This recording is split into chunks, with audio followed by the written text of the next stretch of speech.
Yeah. All right. So I think we are now live. Okay. Sandra, if you are there, can you just share the link with our audience, the YouTube link? I mean the live link. So go to just go to the YouTube channel and Nzekwe Sandra. Yes, sir. Good afternoon, sir. Oh, shit, I think I have to.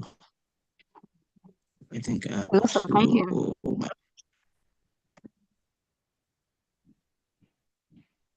you know what? Yes. The YouTube link. Is still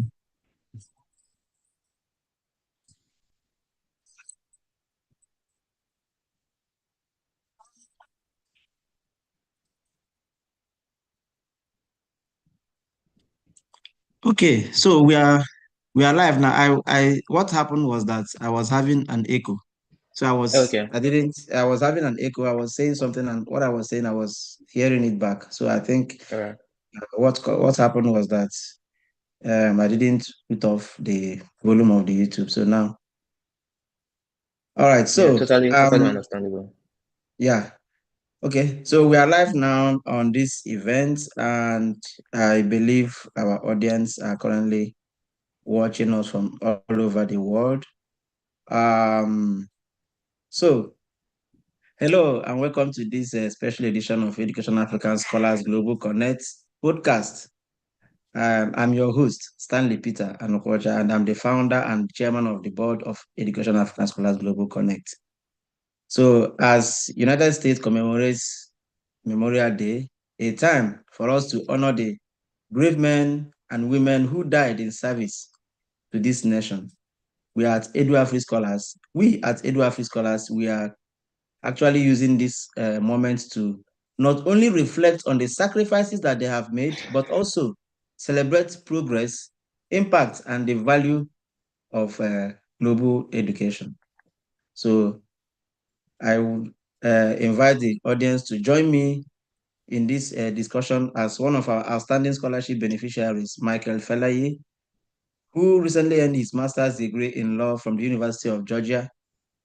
Michael was a recipient of our personal travel allowance scholarship that we did last year, and his academic journey and legal program in the US serve as a beacon of what is possible when young Africans are empowered to pursue quality education abroad. Michael, it's an honor to have you here. Welcome to the show. Thank you so much, Stanley, for having me, and thank you so much to the Board of Education Africans Global Connect. I'm really grateful to be here. Yeah.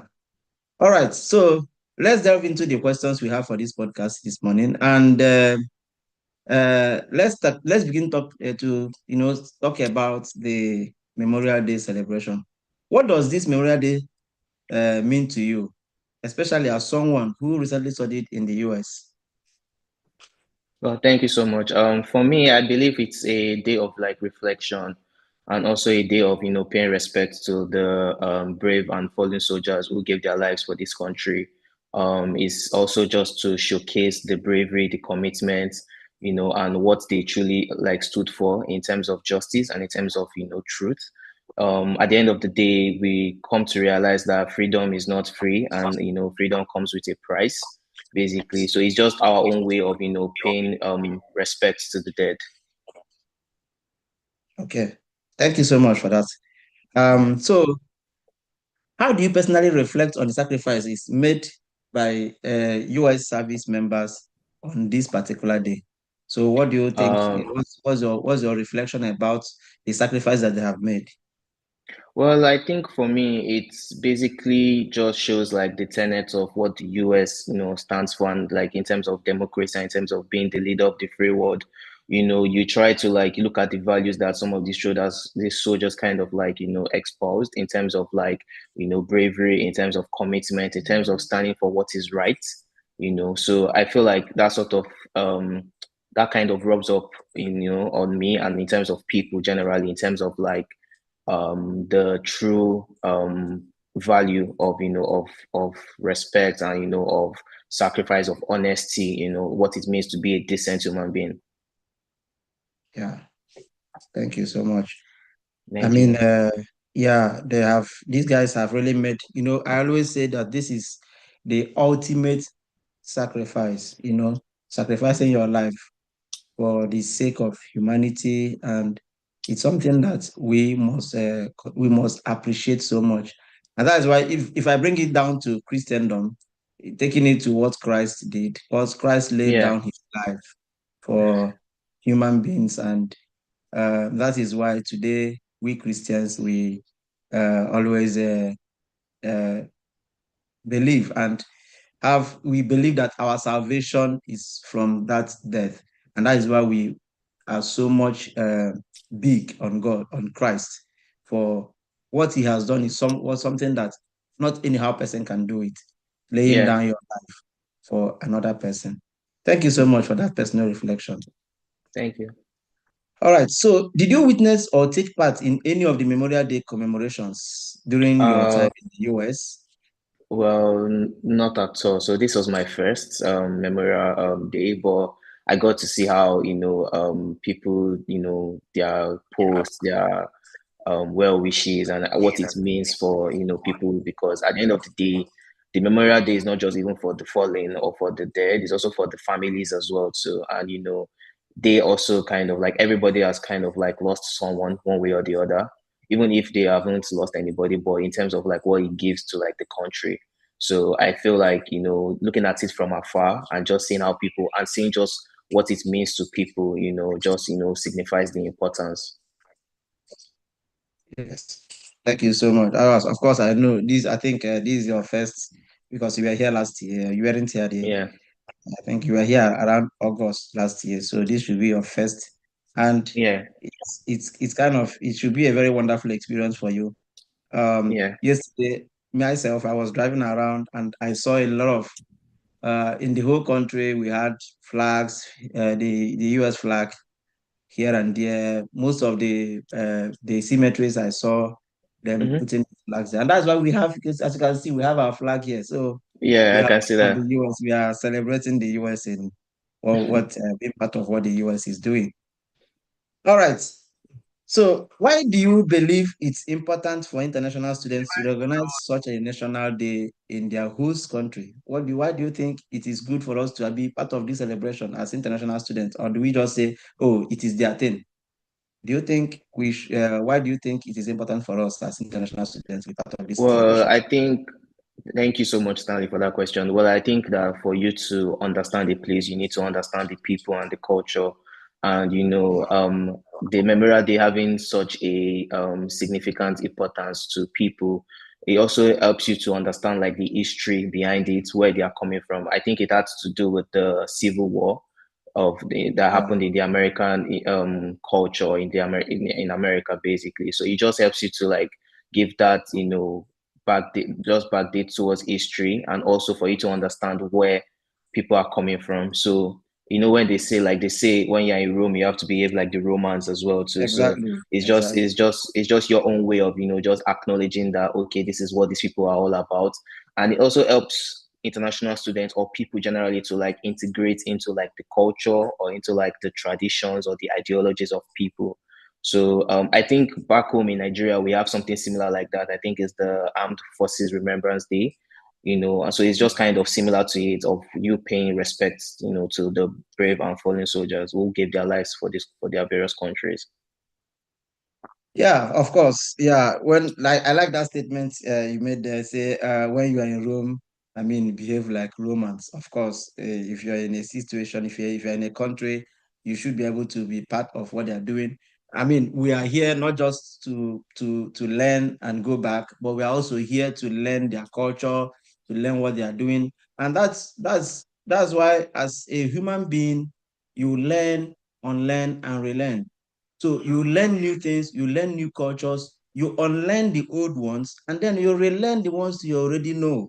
So going to abroad, for us that are coming from places like Nigeria and other African countries or other countries around the world, it's an opportunity for us to not just acquire education, acquire the skills, but also to learn the culture of that, so that when we go back, we can tell them that, oh, when I was in US, this is what I experienced. And this also makes there is something we call intercultural um, relationship very, very strong. So people will know what happens in America. Just like for me that studied human resource management, there is one of the courses we did there, we call it contemporary human resource management. That is comparison of human resources in different countries.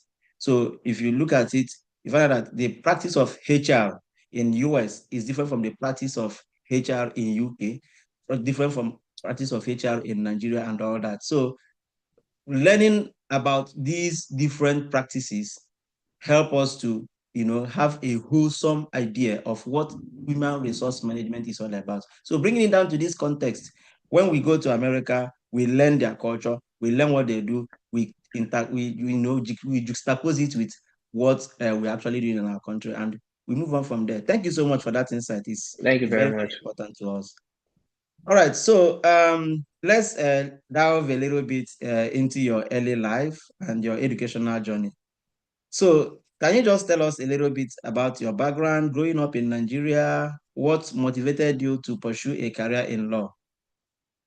Okay, thank you so much. I'll just have to like go back in time. So, I Yeah, grew up in the southwestern part of Nigeria, in a state called Oyo State, but in a city called Ibadan. Ibadan is like the largest, I think, sub-Saharan African city in West Africa, to be precise, in terms of landmass.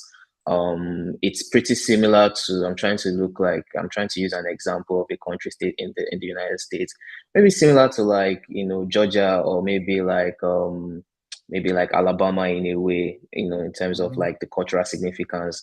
But I grew up in Ibadan. I spent my early life, my childhood, and my adulthood. I mean, a bit of my adulthood in Ibadan. I did my primary school and my secondary school there.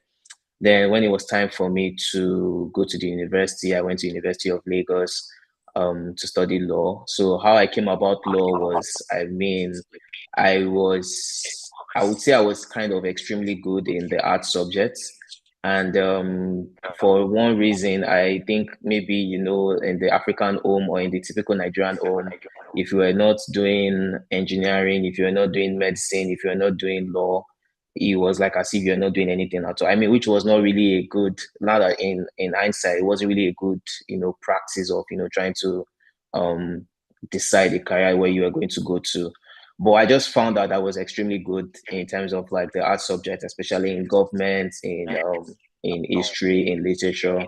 And I just felt like the best option was to study law. Then also, I also had an external influence because I had an uncle who was a lawyer as well too. So just trying to like emulate him, I just felt like maybe law was a good career path for me to go to. And when the opportunity came for me to go to university, I was hell bent on studying law, and I was hell bent on going to University of Lagos. And when I went to University of Lagos, I did that for about 5 years studying law. I finished that. I went to the Nigerian Law School, because for you to practice in Nigeria, you ought to become an attorney in Nigeria. You have to do the law school, which is kind of like a JD equivalent in the United States. I did that for 1 year in Abuja. Then I came back to Lagos to start my career, and I worked in the legal industry first in a law firm, and then I did that for about 2 to 3 years, if I'm not mistaken, rather. And from there, I decided to transition into in-house, where I worked in one of the leading Pan-African financial services institution. And that's when afterwards I felt like it was time for me to advance my career, which was why I decided to come to the United States to pursue a master's in law. That's a very wonderful, nice career trajectory you have over there. You know, Thank you very much. that is, even myself, when I was growing up, I wanted to become a lawyer. Whenever they ask me, what do you want to be? I say, I want to become a lawyer. But There is always a general saying, or the Nigerian comedy that always say that if you plan yourself finish, Nigeria go plan yourself for you, they go plan them for you. Yeah, So yeah, yeah. yeah, I actually, when I wrote my jam, I wanted to apply for, not to become a lawyer, but one thing lead to the other. I wasn't admitted into law, and then I had to switch over to public. I think I did my public administration first in IMT Enugu before I later got admission to go and study industrial relations and personnel management at Michael Okpara University. So, and now I have my master's in public administration. I went back to public administration again. So yeah, I wanted to become a lawyer, but now I am a public administrator. So, but it's well, it's good. It's good. I love that motivational story just told. And why we discuss some of these things is for young people out there to actually learn from the success stories of those who have actually had one step ahead of them. So thank you so much for that. Yeah. So can you just tell us a little bit about the challenges you faced in your journey towards studying abroad? I mean, did you just fly and you just got it immediately and you flew to US? So Okay. All right. what are the challenges you experienced trying to Um, get your admission to US and moving to US? well, thank you so much. I mean, it's a very it was a tedious journey. I won't even deny it. In terms of like, I think first of all, it's just knowing where you want to go to, like which school you want to apply to, the ones that meet your programs, and all of that. Then also, trying to, get the requisite documentation, maybe your transcript from your university. This is when you've left, like maybe after 3, 4, 5 years, and I'm having to get the requisite recommendation letters from lecturers or from professors, then coming back to start the whole application process, and also having to deal with application fees, because that is one of the, Yeah, will I say, financial constraints that impede students from applying. Because sometimes when you tell people that, oh, you should apply and all of that, the first thing is like the money, like how do they go about? And it's not usually, especially in where we come from in Nigeria with the exchange rates, as at 2, 3 years ago, it was kind of like easy to no, it was, I won't even say it was easy, because with every year the exchange rate kind of like changes over time, but it was kind of like bearable. I think that's the word I should use to make payments for application, for schools that do not give application fee waivers. So that's exactly, let me just point that one out. And submitting applications and having rejections is part of life. Like, I feel yeah, like if you are yeah, not sure. if you are not being rejected, like probably you're not doing Yes. something. Yes, yeah. I mean, it's just the way of life, and all of that, and it Yeah, just helps you to like to persist and to be resilient. What else again? Then also, I would say another challenge was the visa, getting a date, going for the visa interviews and the embassy. There are people who have been rejected as well from the embassy. Like they have like their goals, they have the well intent, like they have good intentions of coming to study abroad, but for some reason, maybe in terms of like maybe proof of funds, or maybe their story doesn't just match what the visa officer wants to hear and all of that. So those are the kind of challenges that the average Nigerian or African goes through. yeah, yeah. Thank you so much about that. One of the significant points you made there is the challenge of application fee. It's actually a very big challenge. It's actually I also had such experience when I was applying. Like this NIU that I just finished my master's, uh, paying an application fee of $60 was a very big challenge for me then. But as God may have it, I had someone who was able to come to my rescue. Someone that stays here. So it's something that is very, very difficult, and that's why at Edu Afrique we are trying as much as we can to see how we can assist people in that regard. Last year, we were able to assist about 5 of them and pay their application fee to some universities in this US. And luckily for them, or I will say luckily for us as an organization, out of the five, at least three of them got admissions and scholarships, in different schools in this country. So if you sponsor five, and three succeeded, you rate yourself as successful organization. That's why Yeah. I say, fortunately for us. And we are actually trying to replicate such again this year. By at least by first of June, our portal will be open for people to start submitting applications for that, because this time around we are going to offer at least $250 to each of the winners. We believe Oh, that wow. with $250, you should be able to apply to not less than three schools, at least, because most schools collect $75, $60 or thereabout. So by God's grace, if you submit to at least three schools and submit a very strong application, there is no way you will not be admitted to at least one. Because Yeah. what we actually need in all of these things is just one, and then the rest Yeah. becomes story. So it's a very big challenge for us, the exchange rate and everything, but Yeah. we keep struggling. We keep struggling. We can do the much we can and then leave the rest to God. Yeah. All right. So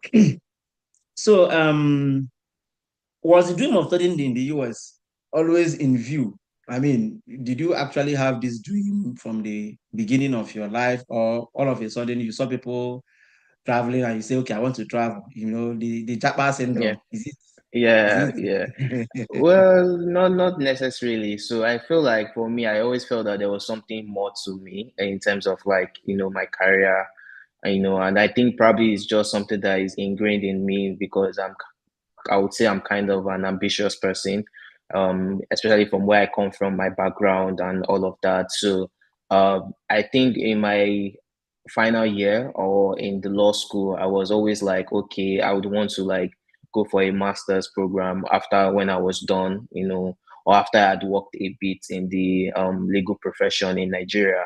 And also, when you see like similar high flyers, doing the same thing, and you're like, the normal saying that every Nigerian mom used to say that, or every Nigerian parent used to say that, look at your friends, do they have two heads? So in my head, I was just like, the people that go out to go and get masters and all of that, that they don't have two heads as well too. So that's what actually that's what's just that's what just kind of like resonated with me. And funny enough, I wasn't always looking at the US. I think this was during COVID. When I started fully, so I was more of into the UK, and I was more of into Canada. I tried several.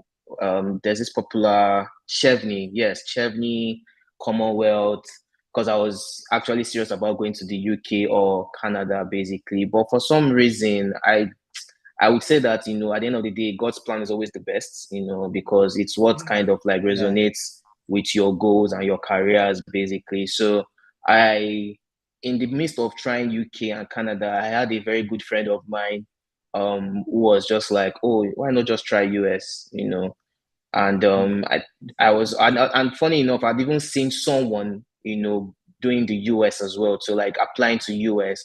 But the whole process, I think one of the things that discouraged me for applying to US schools was the fact of the application fees. Because for most times in the United, for the UK schools, you don't necessarily Yeah. need application fees. You just need to Yes, submit yes, that's true.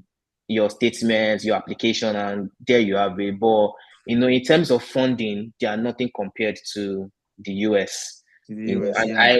I was very determined that if I was to go for a master's, I don't want a situation whereby I would have to like, go and meet parents, like, please come and after everything that they've done, come and contribute and all of that. I won't want to stress anyone, and all of that. So I felt like, funding was going to be a very huge part of the story for me. So I said, okay, when I listened to my friend, a very good friend of mine. He came to my office, with his laptop, and he was like, "Oh, just try to apply and all of that." And I just started applying to schools. And I think for me, when I first applied to a certain school, and I saw that, I really didn't even put much effort into it. But when I saw the terms of like, and also I felt like for US schools, there was this intentionality, like in terms of like, you reach out to them, they reach out back to you like instantly, they agree to even meet with you before you even step into the school. and they were very like liberal with their funding as well, because I think the first school I applied to, I got about 25,000 in scholarship, and that was like the highest even than any UK school that I've ever gotten. Wow. So I was just like, okay, maybe US is actually the way, and all of that. So I was just like, okay, let me just put all my efforts into it, and that was just it. Wow.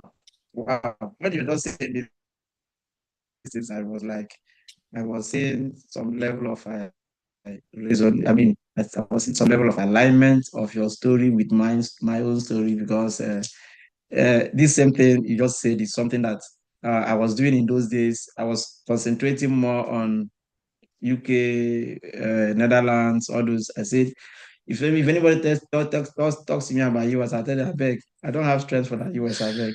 So, and actually, even the application fee is one of the things that also discourages me from doing that application in the US. And I was concentrated. I think I did that chevening twice. Uh, the second one, I got to the second stage. I mean, the stage of interview, but eventually, I didn't get to be picked. And then the Commonwealth, I tried severally. They didn't even my. I think it happened that way. I tried other scholarships, even the Swedish Institute scholarship, the one they call SI scholarship, and so many of them. Erasmus Mundus scholarship. I was just putting my efforts there. I never planned US, but as God may have it, just like your own story, a friend of mine here in the US, I must mention his name, Obinna. Yeah, Obinna is one of my very good friends, and he actually told me that Stanley, I remember that were those his words that day, because we always talk on phone. He told me that, Stanley, this effort you're putting for all these European countries, if you put 50% of it, you will come to this US. And I'm very sure that there are so many people here which they know you are better off than. These were his words.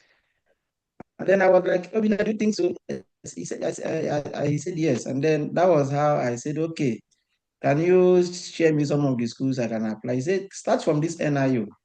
So he gave me the link to NIU, and then gave links to other schools. And I think that year I put in about 3 applications or thereabout, and I got admitted in two, and the other one gave me 50% scholarship. Then NIU gave me 100%. So I said, I think it has happened, and I went to interview, got my visa once. I didn't attend the visa twice, and here I Wow. am today. So I would say that we have a kind of a similar story, but then it's Yeah, always like that. It's always like that. Whenever it's always, I always tell people, don't pack all your eggs in one basket. Try exactly. places, try other means. Because Yeah. just like my friend Obina said, assuming I put the efforts that I was using for other years that I was using to apply for Chevening and other European countries, I could have been in the US earlier before 2022 that I came here. So, Yeah. but be that as it may, I still thank God for everything, because His plans are the best for us. Mm. All right. Let's delve into a little bit into your graduate study experience in the US. I noticed that Okay. like you said, you just graduated a few days ago from your current program. So, why did you choose to study at University of Georgia State?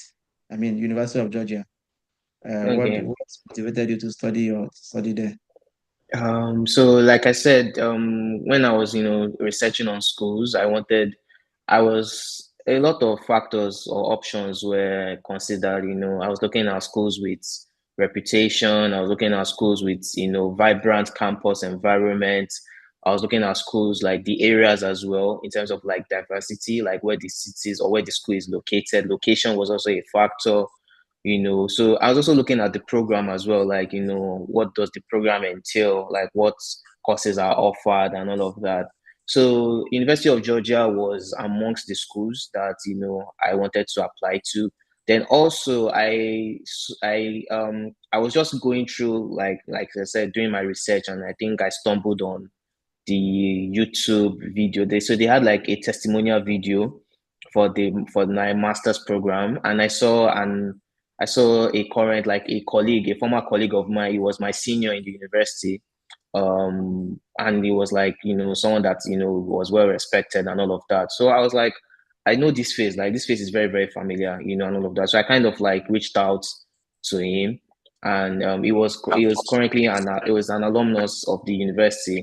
So I mean, they posted him on the testimonial video, and he spoke about the school and all of that. So I was like, oh, let me reach out to him. I asked him, how did you go about this and all of that? How is the school to you? And as at that time, the school was ranked number 39 in terms Wow. of like the entire US, like in terms of the law degree. It was ranked Mm. number 39, which was not bad because I wasn't really sold out for Yeah. ranking, Yeah, that's good. because I realized that, first of all, I was, like I said, I was looking at funding, scholarship.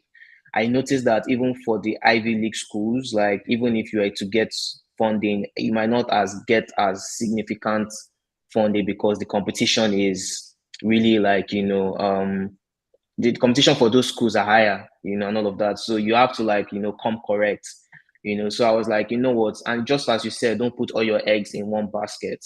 So as I was applying to Yeah. some of the Ivy League schools, I was also applying to schools outside the Ivy League, but that were also, reputable as well too.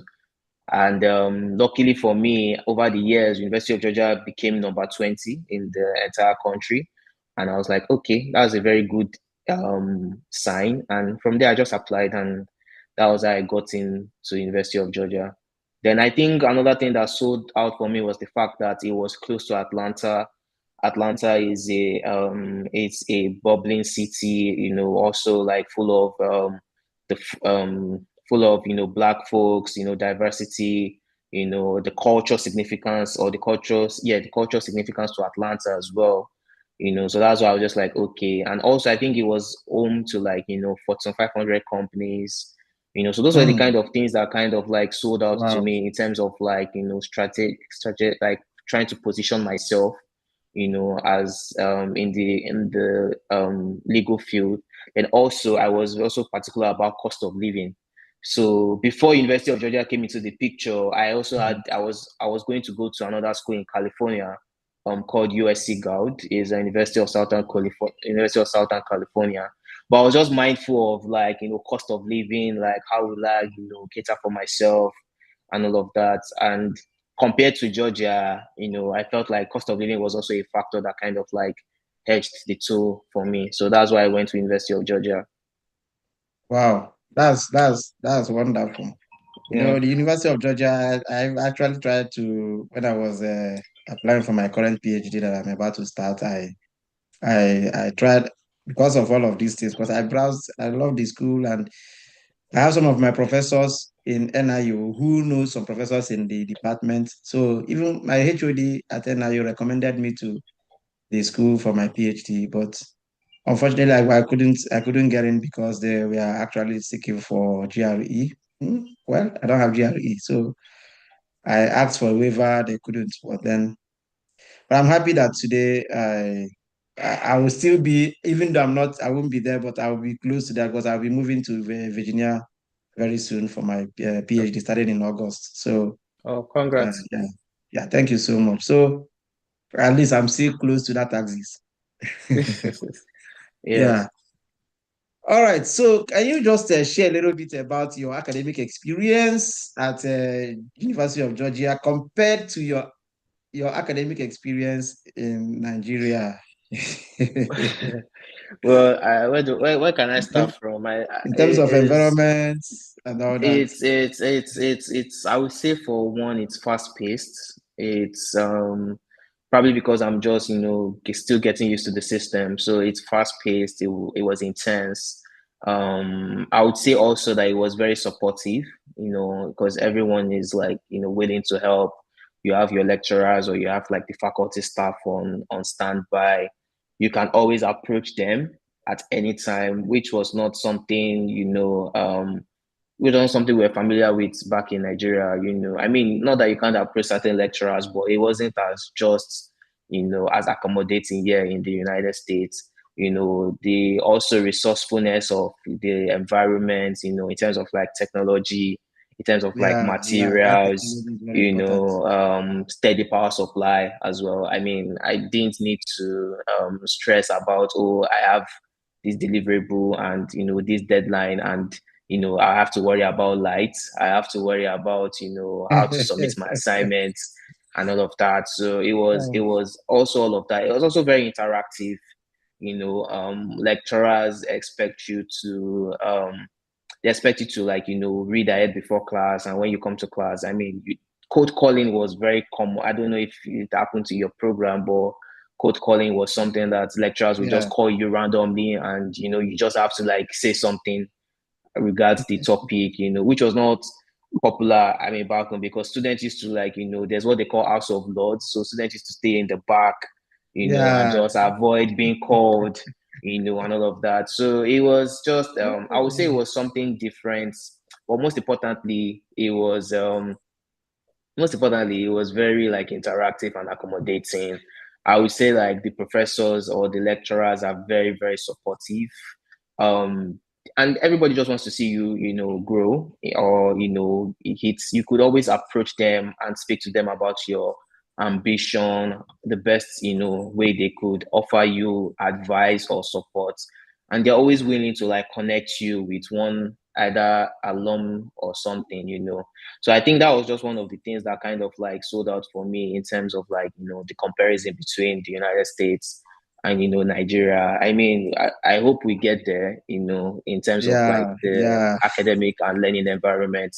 I yeah. think another thing that was even shocking was like in exam, like, no, I didn't have any invigilator. Like there was nobody invigilating me. I mean, there's what they call the honor code. So they expect you to be, to have integrity and, honor, but you cannot, cheat in the exam, because I feel like, if you are caught, it is evident. The consequence is there. No, you can't beg, you can't, you can't plead, that sort of thing. So that was just very, different. And you are allowed textbooks to use. You didn't need to cram. From Nigeria, you have to like cram certain, books, and all of that. But you didn't need to cram. It was more about the application and all of that. So a lot of. I mean, nobody even needs to like walk you. Like maybe you want to use yourself in the toilet, maybe in the invigilation, like in the exam. Nobody needs to walk you to the toilet. You could go and bring in food into the exam hall. So some things were just like you were treated like an adult. Let me just put that word. Compared to like Nigeria, whereby it was like as if you were like goats, in a way, that sort of thing. So that's just it. Yeah. That's a very nice point there, Having I just finished my master's here. You know, one of the significant points you made there is something that baffles me so much in my program when I was at NIU doing my master's, whereby every week you must be on your toes. It's not like you must comment and on each class. You can't run away from it. So that makes me to be, you must read before you go to class. It's not like you just wake up, I want to go to class. You must read here. If you don't read, you go to class, you'll be disgraced somehow, because if others are making comments and you're not making comments, it will look like you don't know what you're doing. So I Yeah, think that aspect, or that way of teaching, is something that we need to yeah, probably introduce in our country, Nigeria, yeah, because yeah, it helps you to, when you make those comments, it helps you to overcome this thing we call stage fright. you yeah, know you can stand before a crowd of 5,000 persons to speak, but when you go and hide under the crowd, you hide yourself under the crowd. mm, I mean, when you are called upon, because if you're a graduate, you're expected to be on the public to speak. And yeah, when you cannot speak in the public, then of what use is your certificate for? So yeah, these are the things. And another point you mentioned, treating you maturely and all that, not pushing you or following you like pushing you like a goat, like just like you mentioned, and all that. We are all matured. We know the right thing to be done. Although there is a caveat there anyway, because in our place, most times when you try to give people some level of leverage and Some of them try to abuse it, however. But then it's just something we can just sit around the table and work around how we can make it work so that things will work better for us. And also the technology. Most of when I came here, I mean, I met this kind of technology I've never met even since I was born. So, you know, schooling abroad is worth it. It's worth it. Thank you so much for that point. All Yeah, right. very much. So, can you share? Was there any moments of or standout experiences you had during your time as a student? Like, for instance, did you win any award or scholarship or anything within your time as a student at either UGA Oh. or in Nigeria or wherever? Have you had any moment of such standouts in the past? Can you share it with us? Thank you so much. So I would say I won't say like there's a particular one I could pick out because I feel like everything I'm always like grateful for like every moment or milestone or accomplishment. I would say for instance back home in Nigeria, like being called to the bar, becoming a licensed attorney was one of like my greatest achievements. And doing that for about 4 years before leaving the country, then coming to the United States and,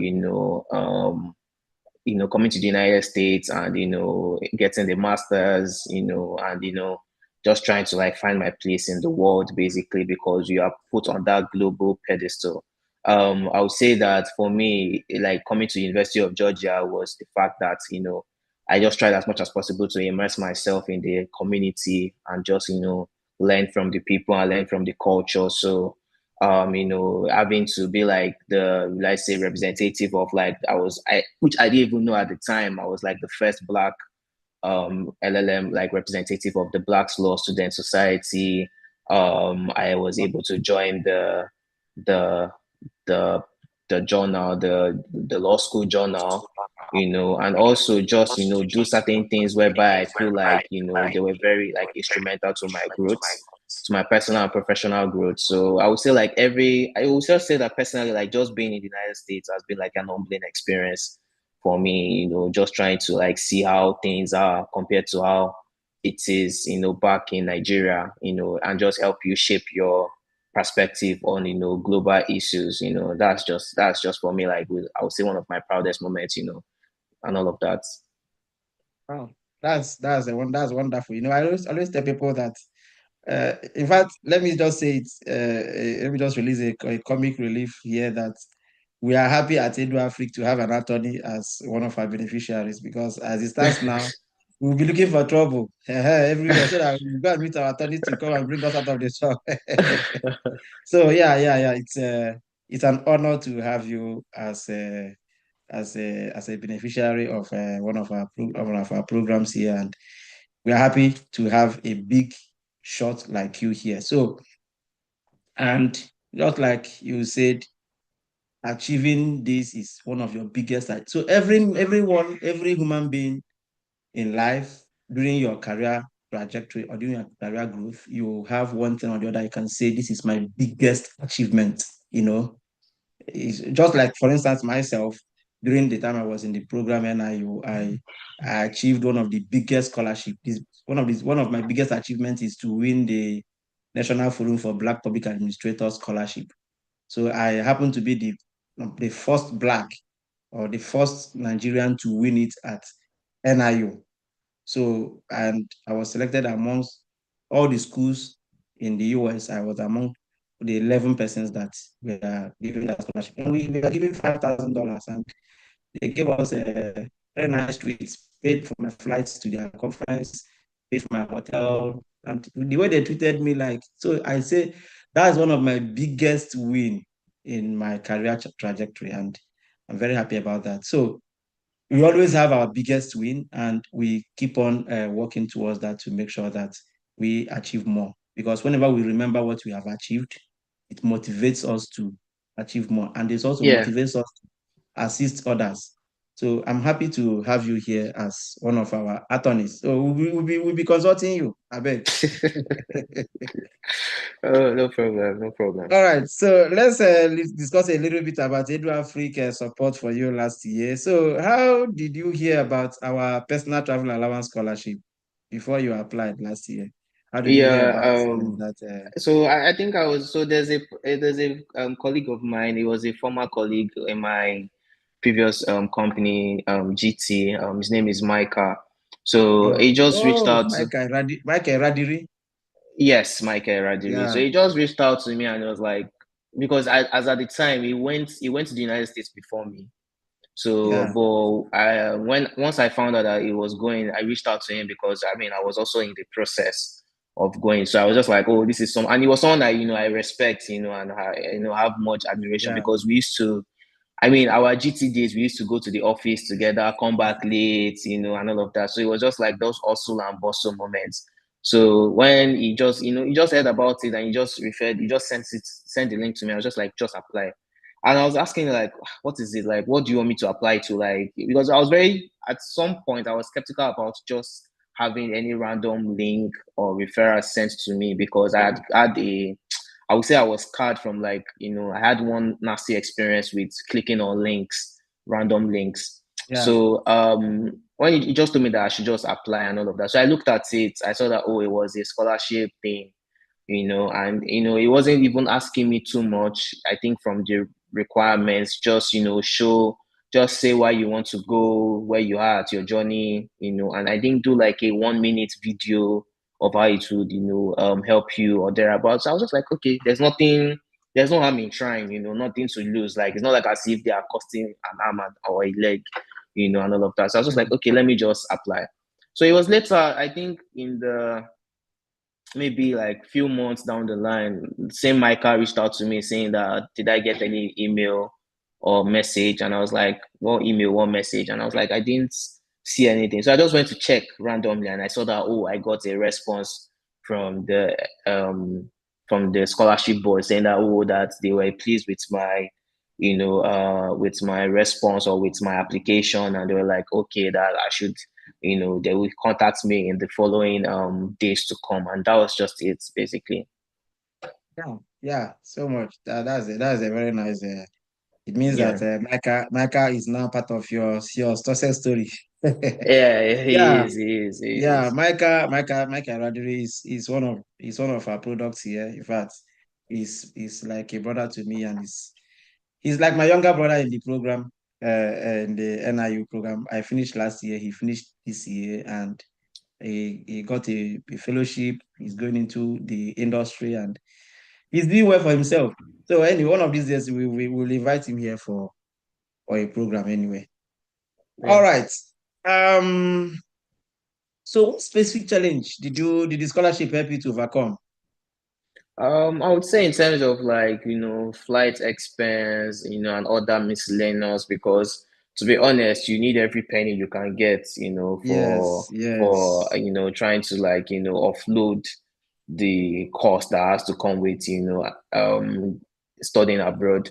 I mean, people sometimes don't really take cognizance of, I mean, that it is expensive or that it will cost you some Yeah. amount of money, but sometimes you don't really know the depth or the extent of the money that is involved, and sometimes things just come up or pop up one day or the other, and then also exchange rates, and all of it. So as at that particular time, I think I was just trying to gather money for like travel and for things to get, like prepare myself in coming to the States, to the United States, and for me to have that, will I say option that or that grace given to me by education by Edu Afrique scholars was would I say was a blessing, because it came at when I least expected, so which was why I'm very grateful because he was able to like sort one or two things, at the end of the day. Yeah, yeah. Thank you so much, Eva. I'm happy to hear that it's actually helped. At least it may not give you everything you want, but at least that last year, one of those board meetings, I came to the board. I said, board, I mean, guys, I mean, can we do something? We need to do something for people. I mean, we don't have much, but can we just put up something? And my board member said, okay, wow, it's a good thing.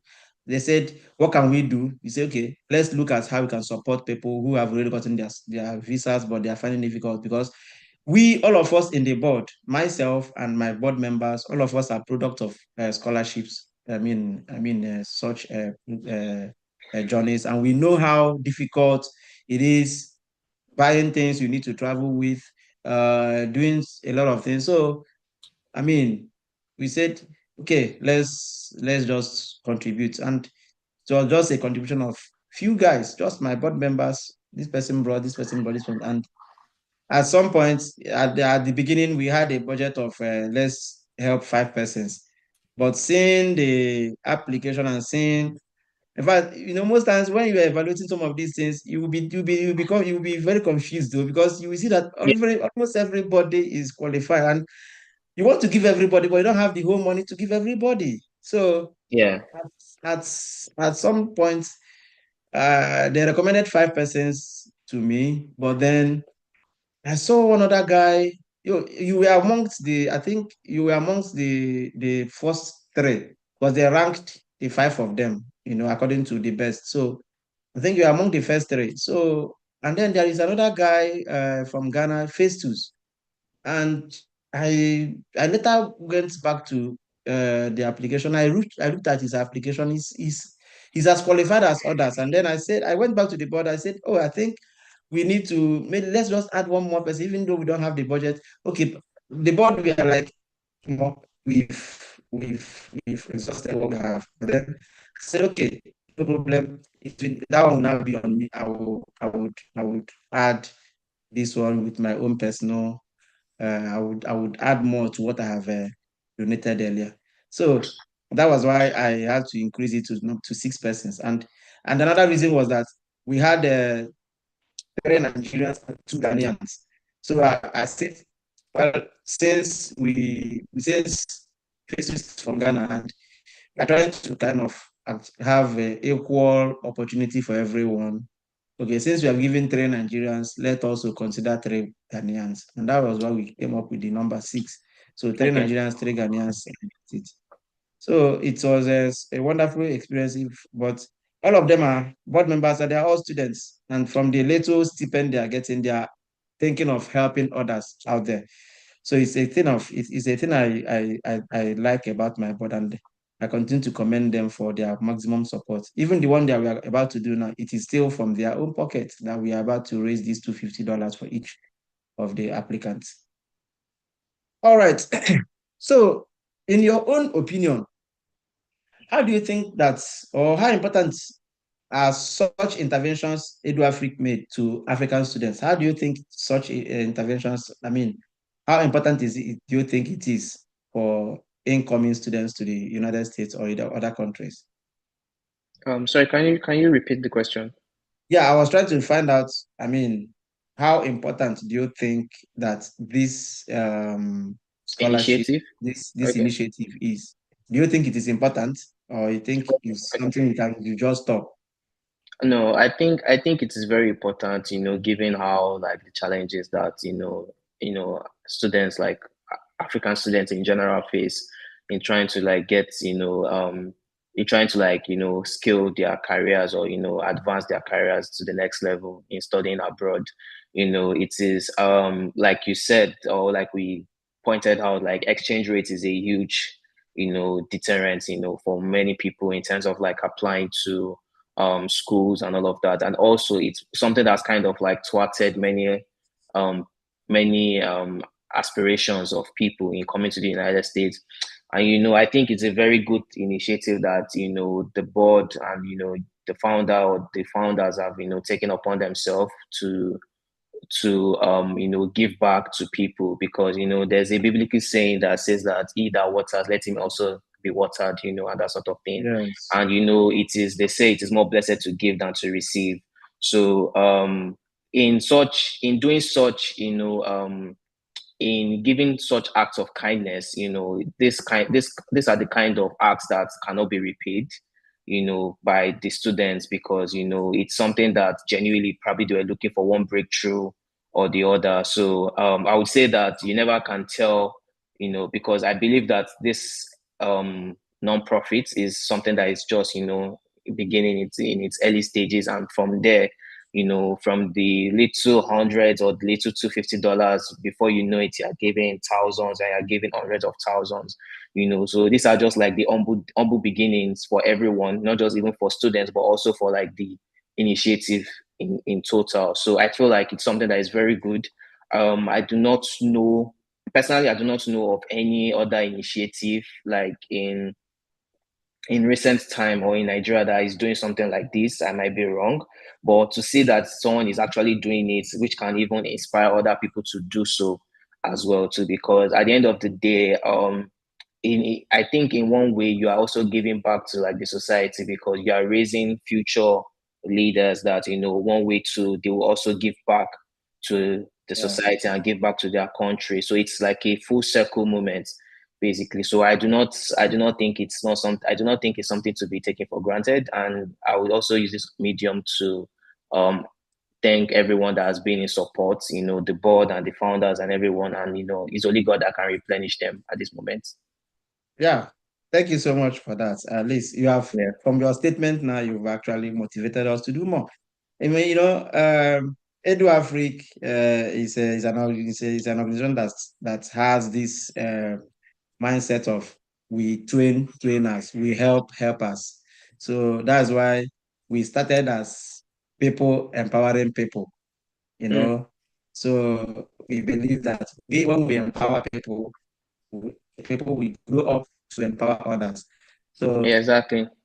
there is a general saying in Igbo language, Onyaha na nwanne ya, let nobody leave his brother behind, Mm, something like mm, that. mm. So Yeah, yeah, so that is the motive of whatever we are doing here. yeah, It's not yeah, like it's not like those of us here we've actually made it, or yeah, we have made it. But one thing I always tell people is, if you are able to give from the little you have, yeah. you can give when you make. But if you are not able to give from the little you have, even when you make it big, you won't be able to give. Yeah, you struggle. So, Yeah. so what we are doing here, we are not doing it as if we have the money, or we Mm-hmm, have made it, or we've gotten to a certain level. But mm-hmm, mm-hmm. we are actually putting ourselves on the shoes of these young ones there, because we have Yeah, actually passed through that. So just yeah, like you said, giving back to the society. So thank yeah. you for your motivation, and thank you for Yeah, you're thanking us. welcome. Yeah. Yeah, So you're welcome. It's just to add to what you said, it's just, like I like the proverb that you just gave, and there's a popular like saying, back home, I think by a very wise man, like you rise by lifting others. So yes. that's just it, and all of that. All right. Thank you. So can we just delve a little bit into your postgraduate plans? What are your immediate plans now that you've finished? What next? So for me right now is for me to, get the requisite job experience, the work experience, and also for me to take the US bar exam. One of the reasons why I decided to come to the United States was, like I said, I've always wanted to get a master's, but most importantly, I've always wanted to have a feeling of what it means to work for an international to work for an organization on a global scale, and to get that international exposure, basically. So for me, it's right now trying to get a job in the respective field of law that I want to, and also take the US bar exam. Wow, you have a very big dream. And I pray, our Yeah. prayer is always that whoever we have actually impacted no matter how little, is for the person to grow big, even bigger than us, that has Mm, helped him or her, so that uh, the prayer of a good father is for his son to grow bigger mm, than him. And that is our motive here. So we'll be very happy. Just like our vision is to have leaders that within the next 5 to 10 years will be very big in the society, and they will be remembering their humble beginning, and they will remember such things, and they will come back to Edu Africa and say, oh, are there people we could help there? So these are the things, these are the reasons we are doing what we are doing.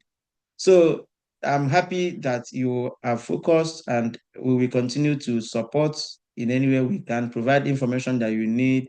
And that's why we organize most of the programs we do at Edu Africa. Like last few weeks ago, we invited an attorney who came to talk to students about their F1 student rules and regulations, and their life after F1, what they want to, what, if they, the way they, if they want to integrate themselves into the society, how they can do that, the process of doing that, if they want to go back home, what they can do to do that and all that. So these are the things we do at Edu Africa, and we keep on assisting people in one way or the other. So thank you so much for that, and we pray Yeah. that you achieve your dreams and your goals. So now you just said, okay, can you just discuss a little bit about your long-term vision as a lawyer? So how do you intend to blend it with your impact, with your work and all that? What's your long-term vision, your long-term goal? Okay, so thank you very much. So I would say my long-term goal, I mean, is very it's it's it's very hard to say in a way because you can't see more than I would say for me, what I can even speak about right now is maybe let's just say 3 to 5 years from now. Yeah, My dream is the fact that so I'm into data privacy and artificial intelligence. That is one aspect of law that I'm very big about, and I've realized on how technology can shape like people and investments. I mean, facilitation of investment deals can change the lives of can change the lives in a society. And for me, being in the United States and seeing how things are quite, will I say advanced? I think that's the word to use, advanced here. I would, in my own lifetime, I would, want to contribute one way or the other, in Nigeria and also in Africa generally, to using my values, using my skills as a lawyer and also my values as well to, in terms maybe in terms of policy making, in terms of like facilitation or execution of deals, and contracts and just trying to make things better to better the lives of people in the society, because the things about lawyers is that our skills are a means to an end, which it is always outside the confines of your employer or confines of your organization, and it gives this sense of feeling when you see your work. Maybe for instance, you reviewed a contract or you facilitated a deal, and you are kind of like proud when you see it, being used for like to better the lives of people in general. So for me, in the long term, I see myself in that space, especially with how technology and AI is becoming the trend right now, especially in Africa right now. yeah, I feel yeah. like it is, Africa is there for the taking, and hopefully in few years or in let's say 10 years from now, it gets a bit better than before than it is currently. So it's just up to us to just play our own role or play our own quota in that regard as well too. So for me, my long term goal is just seeing the country or seeing the continent, in a much more better state than it is right now. How we do it is, I mean, I can only do what I can do right now, and all of that, and hopefully I'll work towards it, in the long term. Yeah, thank you so much. Thank you so much about that response. I mean, I was very happy hearing you make those responses, especially where you mentioned that you would, contribute to development of Africa and Nigeria in particular. I mean, this is one of the objectives of what we do at Edu Africa. We motivate people. We assist people who are willing to develop both their host and their home countries.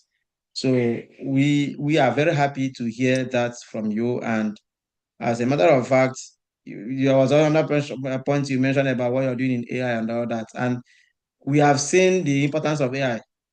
AI is taking over. It's something that is prevalent at the moment, and that's why in this our scholarship that we want to award, it's an international essay competition, and we provided two topics for people to choose one out of the two to write. Yeah. And one of the topics there is about how you can use AI, how AI can be used to develop Yeah. some sectors in Africa and all that. So Yeah.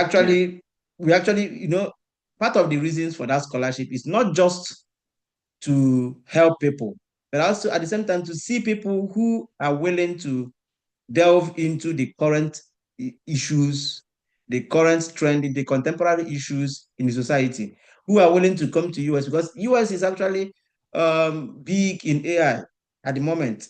So we are looking for people who actually have that mindset that, I mean, I'm not trying to give an expo, but people that write, anybody that writes on that topic, because we know that people would want to choose the second one because the second one is a little bit more. But then, if people write on that AI, I mean, we would look at the people, those ones scholarship. I mean, there are those ones application in depth and more than. But then I don't want to. I don't want to. Yeah, I totally Yeah, understand. And I like the fact that you mentioned the US because I feel like for me also, it's also about, being a bridge between like the two worlds.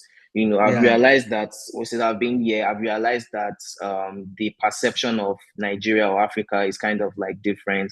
And it's not, I won't entirely blame the people living here because some of them do not know. And also, I feel like the media also like portrays, they don't also portray the positive outlook, of like, sometimes when you have people come to you like, oh, you speak so well, and I'm like, I mean, English is my first language, and all of that. So it's yeah. it's it's it's one of those things where I feel like if and at the end of the day, nobody can tell African stories better than Africans, So it's Yes, it's it's yes. You have it's a it's point there. it's just I would just say like it's just an avenue for me to just I feel like in the long run, like maybe, and it's just an opportunity that God has just given to me that, okay, just, be like a channel or just be like a bridge, and all of that in your own little way, basically. So I think that's just what that matters, and all of that, and also Yeah, like helping the host country and also in the country where you come from. yeah. Help your host country and at the same time help your home country. That's the goal of Edu Africa. Build Yeah. people that will contribute both in the community that is housing them. Because if you don't appreciate the community that houses you, it means that you're very, very ungrateful. Then Yeah. also contributing back home and making sure that others benefit from what you have actually benefited from. Yeah. Yeah. Yeah. Thank you so much, Yeah. Michael. It has been a very wonderful time speaking with you. And now Thank you so we much. might be going to the end part of the program by just getting a general advice from you. So, what's your advice to young people in Africa who plan or who aspire or who dream to study abroad? What advice do you have um for them? Thank you very much. I think for me, I probably there's a lot to say, but probably there's a lot to say, but I would say like you need to have like a strong mental like strength, or a strong mental like fortitude in a way because you have to like have a thick skin, you know. Sometimes things might not go your way, but you just have to keep persisting. I feel like the fact that it has not happened doesn't mean it will never happen or doesn't mean it will not happen. Everything is based on divine orchestration, like it's based on the timing as Yes, well too. yes, Using myself as an example, I started the journey in 2020 and I didn't get to come or I didn't get to go for my master's in until 2024. And looking at it, I feel like everything has just been like I feel like it was worth the wait in some regard. So I exactly. feel like it's just for you to keep pushing on, for students to I mean for people to just keep doing the research. I feel like for me, the joy is in the research because people don't actually know that there are so many gems and so many opportunities out there that scholarships are bound that people don't even know of. But it's until you do your research that you find out that there's this particular school offering this X amount of scholarship. There's this one that is probably African focus. Maybe they are giving more scholarships to like for people from African descent and all of that. So I feel like people just need to like take the time to like know what they want, what they want for themselves first of all. Know the program they want to do, how it is going to benefit their life, what they need to get there. like I said. And just as I said, that the fact that it doesn't happen doesn't mean it will happen. Just keep, working towards your goal. And one way, you're going to break through, So that's just it. Yeah, thank you. That was Then sorry to cut you short. Then also, do not forget to live your life as well too, because I know that people could get carried away with the maybe some sort of like anxiety or depression, and the fact that maybe it's yeah, not going their yeah, way, they forget to live, or they forget to enjoy the little that they have, the current life that they are working towards, or they are currently yeah, living. So I feel like you need to, like, enjoy those moments, because personally for me, like, using myself as an example, like, I sometimes I wish I even did more back home in Nigeria, like spent more time with friends and family, mm, did things I wanted to do before coming here, and all of that, because you might not have the time like that. yeah, So, like I said, and it's yeah, also good for like memories and all of that. So, yeah. I love that this particular last point yeah, because talking about one has to be you have to be versatile. You just don't have to focus academics. I want to travel and you don't live your normal life. I use myself as an example. When I was there in Nigeria, I was a lecturer at oh wow. Michael Opera University, and I was applying to scholarships, but I was just doing my normal job as a lecturer. I go to work, I do my job, and nobody knows. Nobody knows that I was doing anything like that. So I still hang out with friends. We go to club, enjoy. But you know, and this is something that one of my when I was in undergraduate at Michael Barbara University, because I finished in the school and I got automatic appointment as a lecturer in the same department that I studied.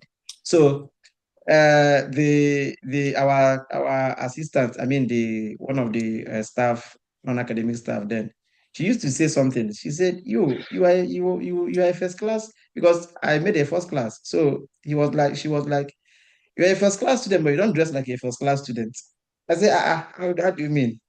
What do you mean by that? She said, your dressing is I mean, you dress very well, you dress so cute, and you play a lot, you go to clubs, that I know that first class people, they're always talking their shirts. And I say, I beg go, I mean, I have to live my normal life. Life has to go on. I mean, Yeah. and in those days, most of my friends, they used to come to my house sometimes and they see me playing music. And at the end of the day, I write the exam, I make A's. And some of them will be asking, Tom, Stanley, how do you even do this? I have never seen you read book, but yet. So, but that's just the thing. The whole thing is this: as you are pursuing something like this, don't just continue to pursue it and focus on it. Be doing other things, and but it will just happen. I know how my NIU just happened. I applied for it. I forgot that I even applied. It was one evening I was just coming back from school, from work, and I got an email.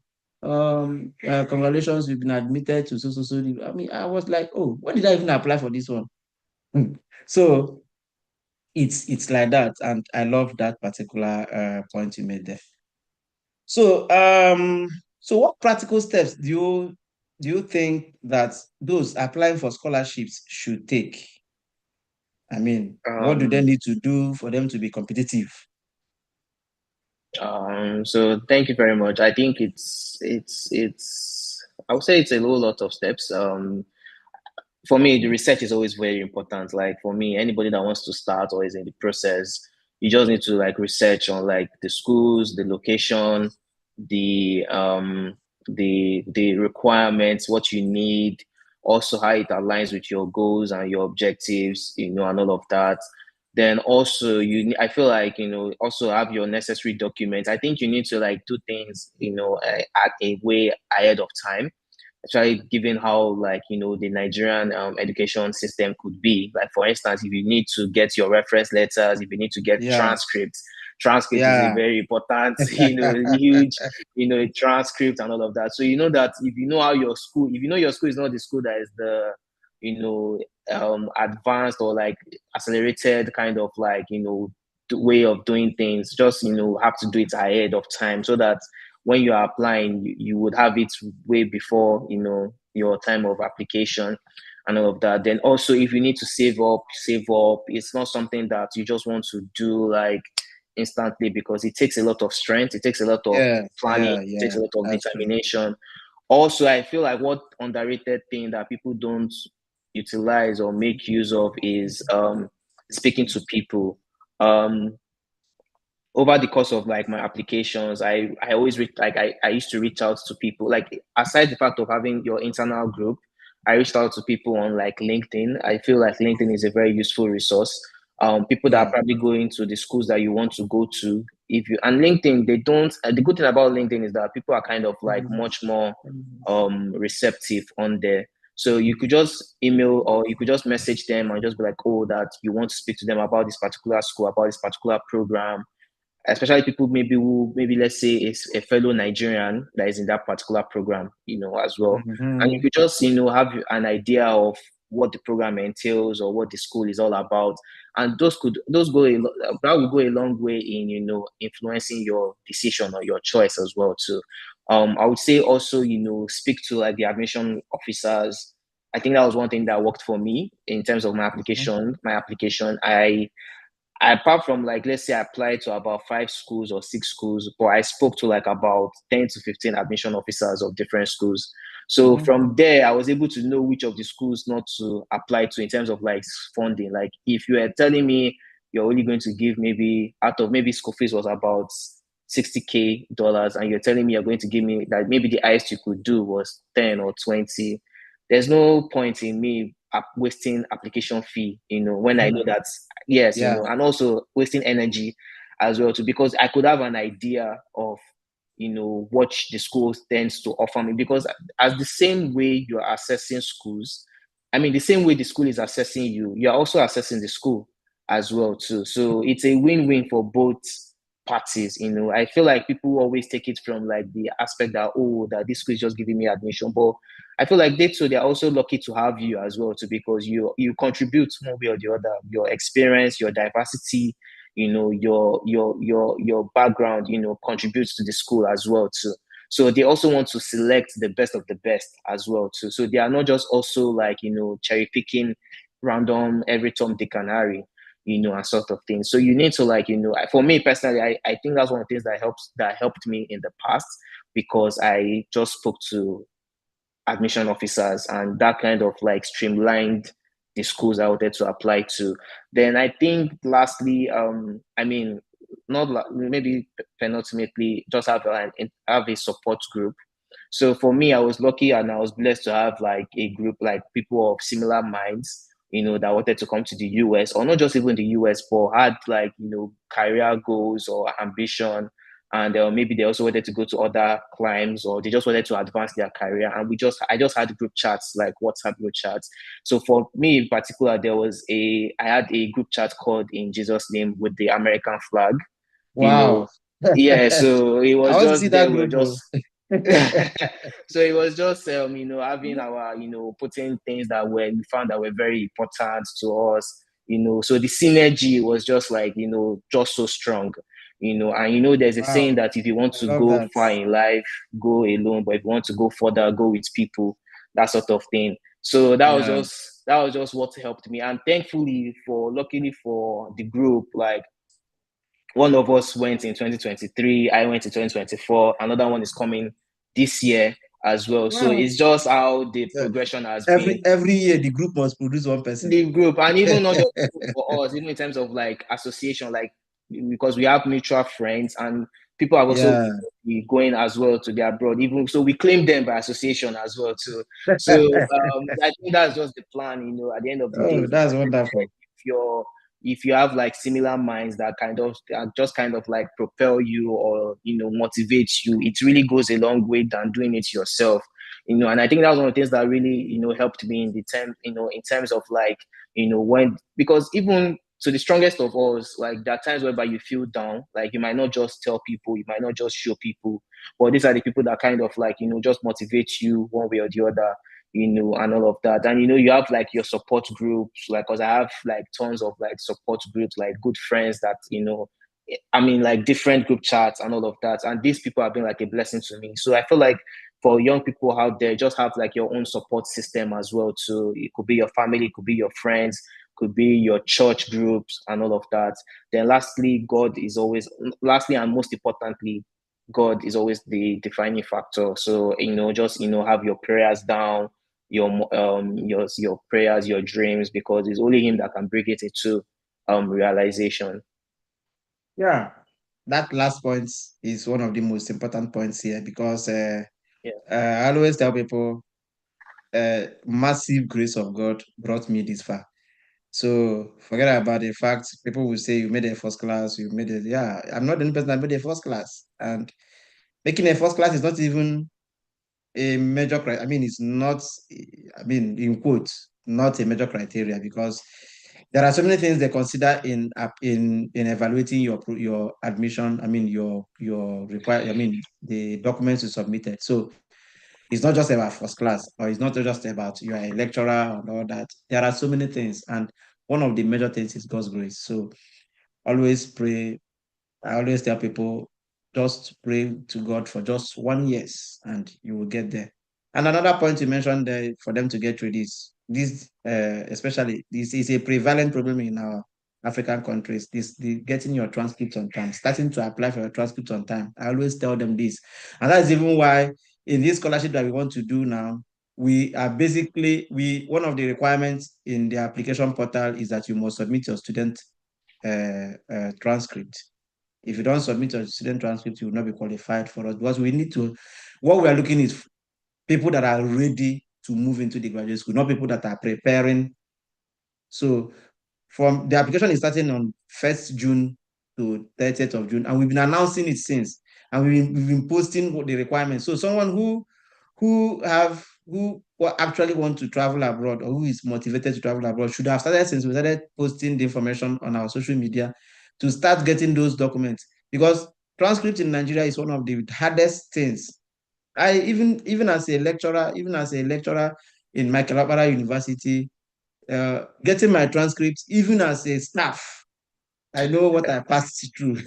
Even as a staff, I even had to walk into the transcript office because I had like a deadline to submit my application, and I was getting to deadline. The transcript, they were saying a lot of stuff. I have to walk into the office by myself because I'm a staff. Now I had I did this just because I'm a staff. Assuming I wasn't a staff, I would have missed that opportunity.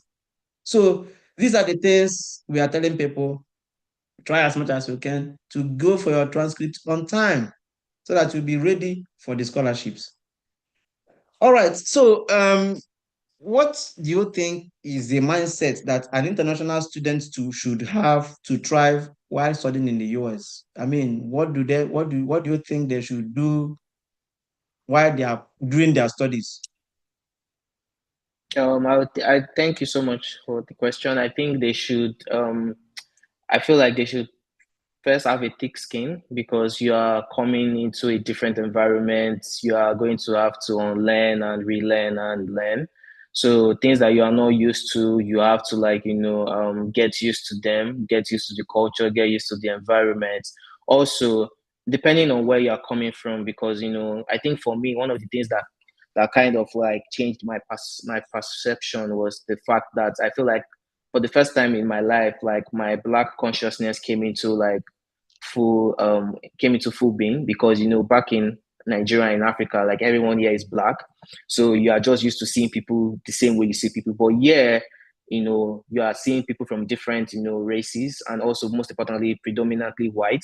So you are kind of like in a way you just realize that you are different from everybody, and all of that. So you need to some things that you are not, used to, or some things that, in terms of like speaking to people, and, in terms of like the accents and all of that. So, you just need to have like a thick skin because first of all, why you are here in the States, first of all, so, get a degree that would, advance your career and that will better your life as well, and your family and the ones around you, basically. Then also you need to be flexible, or would I say be open-minded, because you need to you know, um, you need to be able to assimilate, certain, would I say, will I say, ideas and beliefs and all of that, so that you can be able to like integrate well into the society. I mean, not that it should be in conflict with what you already know or what you already have, but just be able to like access them, and whether it is good for your progression or good for your trajectory as a person living in the United States or living in any country of your choice, basically. Then also I would say like you need to, I would say you should not lose sight of why you came here, of why you came to study. Mhm. Focus, determination, hard work, everything, perseverance, everything is all intertwined or interwoven. So just stay true to the track, stay true to the goal. Because sometimes at the end of the day, you think that, it's easy to get carried away. I think that's the word. It's easy to get Yes, carried away. yes, Then, lastly, I think you should extend grace to yourself, because you're an international student, you are an immigrant or non-immigrant, let me just put it that way, and it's not like you are a citizen of the particular country. So certain things that you don't know, or maybe in terms of like adjusting to an environment, the way they do things, the way they learn, the way they assimilate, even yeah, the way yeah, they yeah, speak.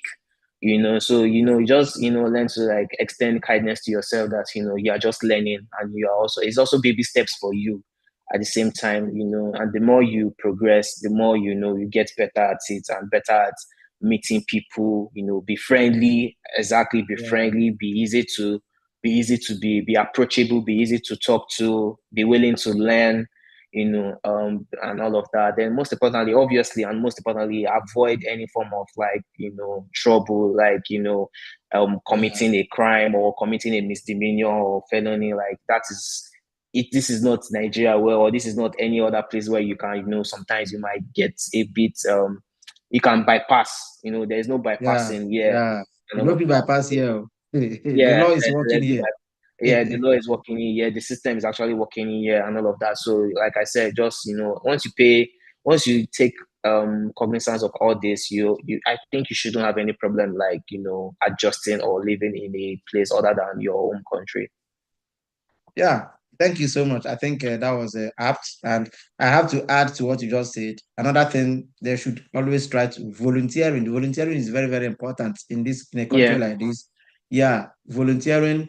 I would say that part of the things that has made me to succeed in my career trajectory is volunteering in different organizations, different groups. Participate in student activities. And that's why I always say, well, everything is not book, book, book, book, book. Yes, we must read though, but then being part of the student body, being part of mixing yourself with you are a black person, mix yourself with the white, you learn from them, they learn from you. Cultural exchange. That is what international schooling is all about. Don't just come and be flowing only with your fellow Africans. Mix up with the whites. Volunteer in the community programs, community development programs, volunteer there. When I was there at NIU, I was ambassador of international students, and I had opportunity to mix up with other students from other countries, and then I was also a senator representing graduate students at NIU. And that gave me the opportunity to be part of Senate proceedings. And I saw myself, whenever I'm sitting in the Senate, I see, oh, wow, one of these days I'm going to be in the in the real Senate. Yeah, so Mm. because, yeah, so it's good to practice in some of those things. You learn, you gain experiences in some of those things, and it helps you in your career development. Mhm. All right. Finally, the last but not the least, we are rounding off the session right now. And, can you just, just in 1 minute, tell the young people out there how they can give back to the society, just as you have done so far? Thank you so much. I would say I would say we should just start from where you can or where you are. Like right now, like for me, I even feel like I've not even given back as well as should have. But I Yeah. feel like in terms of like, I feel like, maybe monetarily, I feel like down in the future, it will definitely come into play. Hopefully I get to support the Edu Afrique scholars one way or the other, Wow. I love to once hear that. once I start, making the box The and all of do. that. But I Yeah. feel Yeah. like I feel like the little way you can is in terms of like, inspiring students or motivating students is just by, if they try to like reach out to you, you could offer them your time, your counsel, your insights, Yes, as regards yes. their journey. And to be honest, it really goes a long way. Yeah, For me, for coming to the United States, I can't count the number of people that I've spoken to, even randomly on LinkedIn, that have, helped me one way or the other, just talking about a particular school or talking about a particular program, just having to hear about their stories, and also like, they say the secret of men are in their stories. So it's from there you are able to like make well informed, decisions and well informed choices, and that could make or mar your goals or your ambitions. So I feel like for students, like, in terms of like, giving back, volunteering is also a good way as well, just like you have mentioned, in any form or in any form, to be specific, and all of that. So I feel like yeah, time, yeah, energy, even if you do not have the financial resources at the moment, you can. And if you do have the financial resources at the moment, then that is also a plus at the end of the day, But at the end of the day, it's just more about the intent, and that knowing fully well that you are doing it for, the betterment of others as well too. So that's pretty much it. yeah. That's much. That's very very wonderful. That's very wonderful. That's very apt. And then yeah, giving back to the society. It must. Whenever we say give back, a lot of people may be thinking it's monetary give back or maybe donating or this. No, there are many ways you can give back to the society. Just like you mentioned, providing information. Information is power. In fact, to me, I think it's even more important, or even it's even more valuable to give someone information than to give somebody money. That's why in Edu Africa, we are more service oriented. It is just recently that we started giving out money. When we started, we were doing more of service to giving information, providing information about how to apply for a scholarship, providing information about the how to write statement of purpose. And personally, I used to review people's statement of purpose, review their CVs, and make it to look better before you submit it and all that. So this is, to me, is more powerful than even giving someone money. Although giving money is also important, but then most times, because I'm always on social media, the kind of financial request I get, I sometimes I want to run away from social media. But then, so, but then I used to tell them, I beg you, I am just a student too. I'm getting stipend. For the fact that you're seeing me here online doesn't mean that I am a millionaire. I never make a move. I see the hustle like you now. So, people always bring up those requests, and it's too much on me. In fact, if you go to my Facebook now, I have over 100 messages not responded yet. And most times, whenever I want to respond now, it's more of financial request. So, but then giving back by giving information is, to me, I feel is something that is more valuable, because when I give you money, it's like I'm giving you fish. But when I give you information, I'm teaching you how to fish. So for me, teaching you how to fish is better than giving you fish, because if I give you fish, you will eat it, and the fish will finish. But if I teach you how to fish, you fish, and when it finishes, you go and fish another one. You know how to fish. So that is just it, and that is the general advice we are giving to young people out there. Try and help any way you can. Provide information. Information is power. That is one of the Yeah. most important ways you can give back to the society. All right. So thank you so much, Michael, for joining Thank us you. today and for sharing your journey, your wisdom, and then your reflections and everything. Your story, as a matter of fact, embodies the mission of Edu Africa Scholars, because which is to empower people to dream big, reach higher, and also impact their world. So you have really, really, really, really dealt with, you have really motivated young people out there. And watching you here, I believe a lot of them will, even if there was last time, there was a time we carried out some survey recently, early this year, and a lot of people in our WhatsApp group, they were like, we have given up. I said, no, we don't have to give up. even myself, I didn't give up. That I'm here today is not, I didn't just get here. It took me many years before I got my first scholarship that brought me to this place. And even the PhD that I got now, it's not like I applied only to one school and I got it. I submitted application to over 9 schools. And eventually I got into two. So it's something that, even though I'm in the US and you see how I still struggle to get it. And so the struggle continues.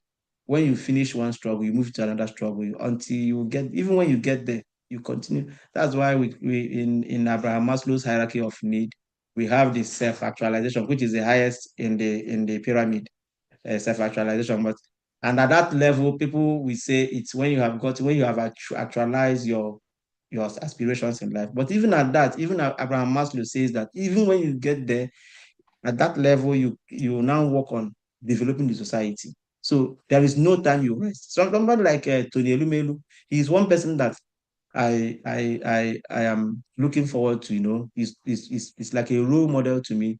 I believe that he has gotten to his self-actualization according to Abraham Maslow's hierarchy of need.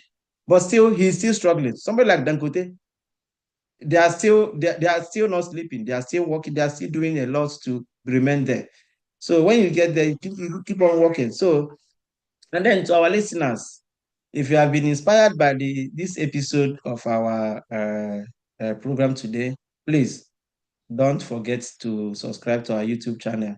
Help us to grow that channel, and then follow us on our social media and share this podcast with someone you think needs it. Uh, like I said, follow us on our social media platforms, because right now the scholarship that we are doing, we'll be posting a lot of information there. And if you are not following on the social media, you may not be able to get the information. So then, as we mark the Memorial Day, let us also remember that the freedom and opportunities we enjoy today were actually bought at a certain cost, and it's now our turn to use them for good. Those people laid down their lives for us. It is now our turn to do our own part. And once again, I'm Stanley Peter and Okwacha. Until next time, stay inspired and keep striving towards your career development. Thank you guys for joining, and may God bless you all. Thank you, All right. Michael. Thank you Thank for you. everything. And